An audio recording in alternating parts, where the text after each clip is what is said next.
Welcome to this topic. We will set up Flutter. Go to website flutter.dev and click Get Started and choose your operating system. Support Windows, Mac OS, and Linux.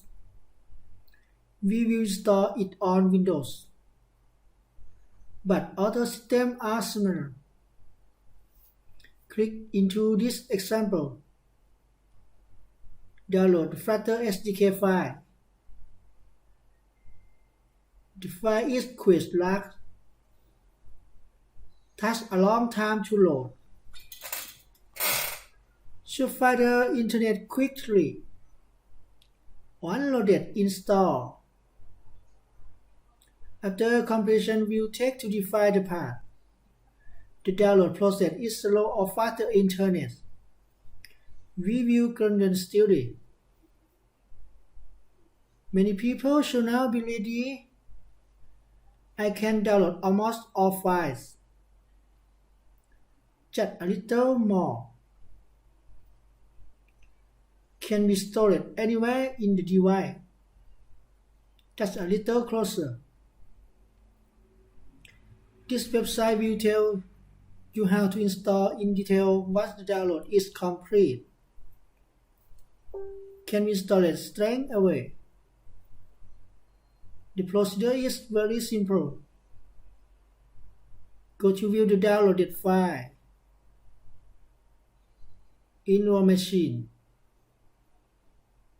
Extract the file.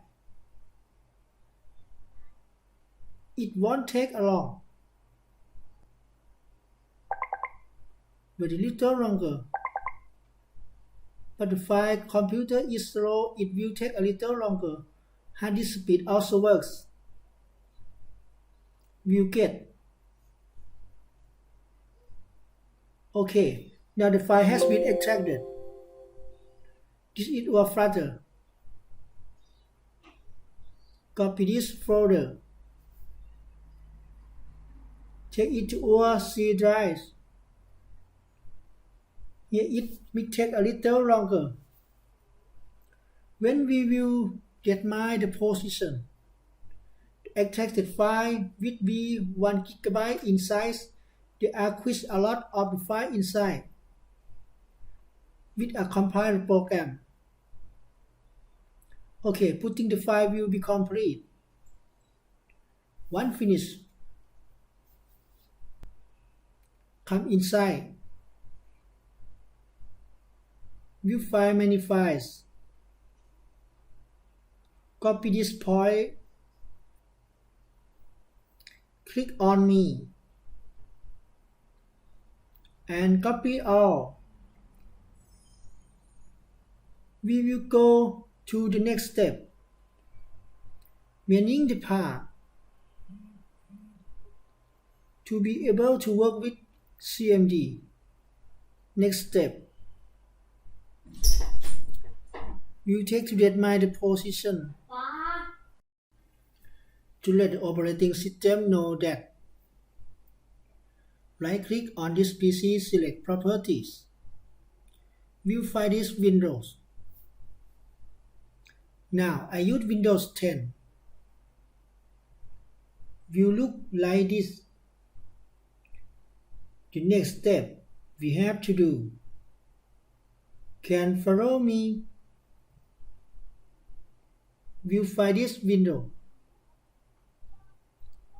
For those who have written Java before, be familiar with this step. Set as environment variable. Click and you will see this window. Select and process edit. For those who cannot catch up, try again. Click create new and then pass it straight away. You get result like this. Call it the Flutter part. The steps are just this. Then process the OK button or window at a time and close the last window. For this content, just these basics. After this, we will come to know the Flutter and auto-necessary component. We will study story step by step. Okay, when everyone get here, we are ready to continue studying. See you again in the next section.